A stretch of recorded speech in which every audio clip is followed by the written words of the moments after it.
को तेल देने वाला एक बड़ा इलाका बारूद के पहाड़ पर सुलगने लगा है। बस एक चिंगारी का और भड़कना होगा और फिर उसके बाद मिडिल ईस्ट नामालूम किस दौर का गुजरा कल बनकर रह जाएगा।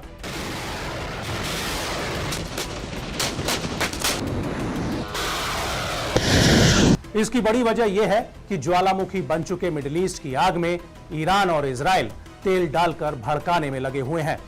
दुनिया सांस रोककर तमाशा देख रही है और युद्ध के उन्माद में और बदले की आग में दो मुल्क इस तरह जल रहे हैं कि वो अब दुनिया को भी जलाने को तैयार हैं।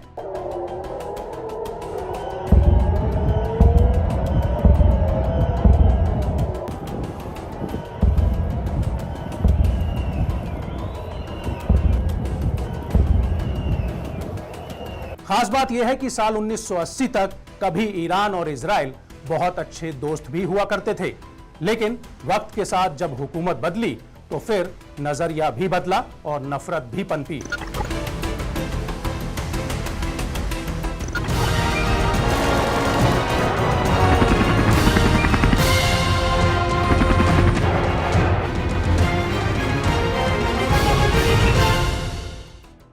नमस्कार, मैं हूं सचिन यादव। बात आज बहुत गंभीर है क्योंकि बात हाथ से निकल चुकी है, दूर तक जा चुकी है।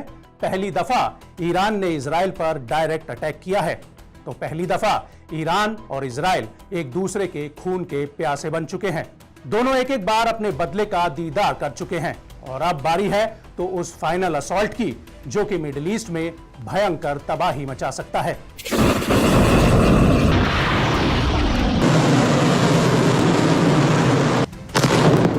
ईरान का एक हमला मिडिल ईस्ट में इजराइल का नक्शा बिगाड़ सकता है या फिर इजराइल का ईरान के परमाणु प्रतिष्ठान पर हमला समूचे मिडिल ईस्ट में भयंकर महाविनाश का बटन दबा सकता है। यह आग फिर ऐसी लगेगी जो बुझाए न बुझेगी और जिसके बुझने का इंतजार खुद अमेजन के जंगलों में लगी आग भी करते करते थक जाएगी। दरअसल 7 अक्टूबर 2023 के दिन इजराइल पर हमास के हमले के बाद जंग की आग हिजबुल्लाह से होते होते इजराइल की चौखट तक पहुंच गई। इजराइल ने सीरिया की राजधानी दमिश्क में ईरानी दूतावास की बिल्डिंग को मिसाइल हमले से जमींदोज कर दिया। यह इजराइल का डायरेक्ट अटैक था जिसका प्रतिकार ईरान को करना ही था, या यूं कह लीजिए कि इजराइल ने ईरान को भी हमास हिजबुल्लाह के साथ जंग में खींच ही लिया।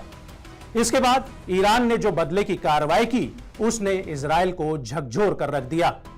ईरान ने यहूदी देश पर भारी मात्रा में आत्मघाती ड्रोन्स, बैलिस्टिक मिसाइल और क्रूज मिसाइलों से हमला किया। इस हमले को अंजाम दिया ईरान की एलीट फोर्स IRGC ने।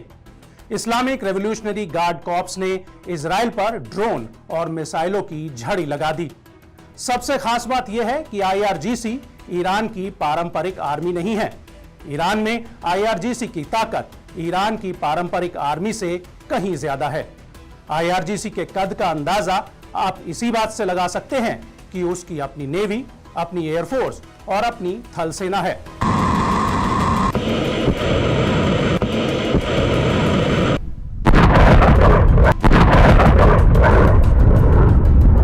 अब आपको बताते हैं कि आखिर ईरान में IRGC वजूद में कैसे आया। दरअसल साल 1989 में ईरानी क्रांति के बाद इस्लामिक रेवोल्यूशनरी गार्ड कॉर्प्स की स्थापना की गई थी। बाहर से लेकर आंतरिक मामलों और शिया मुल्क के हितों की रक्षा करने की जिम्मेदारी इस फोर्स को सौंपी गई। इसकी बड़ी वजह यह है कि ईरान में साल 1989 की क्रांति से पहले तक शाह रजा पहलवी की हुकूमत थी। ईरान की सत्ता पर उनके दोस्तों और रिश्तेदारों का कब्जा था। 70 का दशक आते आते अमीरों और गरीबों के बीच की खाई गहरी होती चली गई और ईरानी जनता का शाह के ऊपर से भरोसा उठने लगा। शाही तौर तरीकों और ऐशो आराम से लोगों की नाराजगी और बढ़ती चली गई।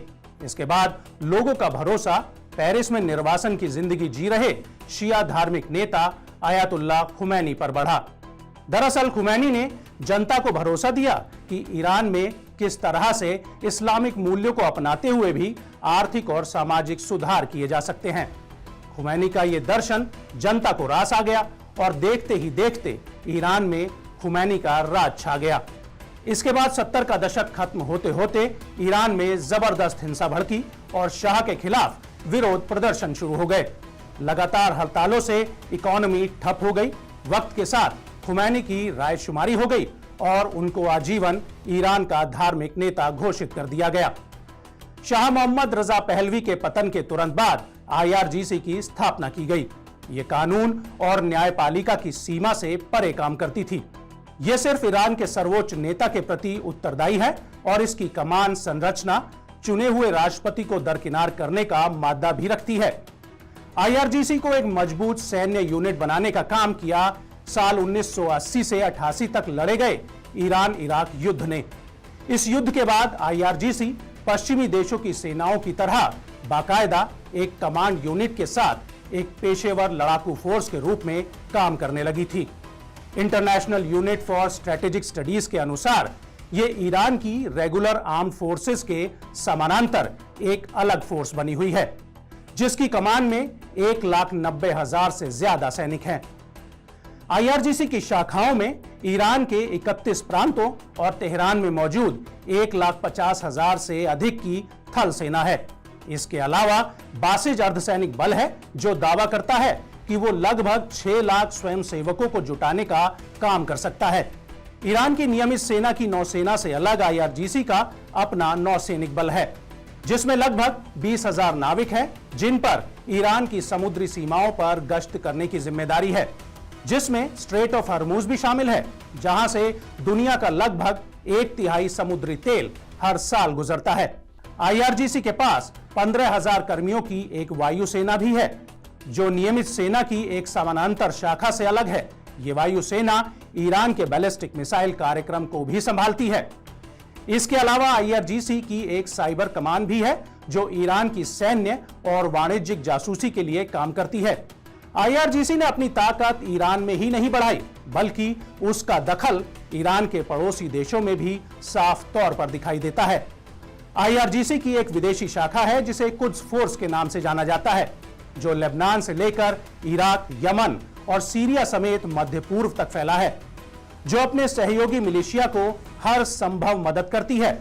उन्हें IRGC प्रशिक्षण, हथियार, पैसा और सैन्य सलाह मुहैया कराता है, जिससे वो इन प्रॉक्सी गुटों द्वारा पश्चिमी देशों और अपने सबसे बड़े दुश्मन इजराइल को काबू करने का काम करता है। साल 2003 में जब अमेरिका ने इराक पर आक्रमण किया था, तब इराक में IRGC की भागीदारी ने तेहरान और वॉशिंगटन के बीच विवाद काफी हद तक बढ़ाने का काम किया था।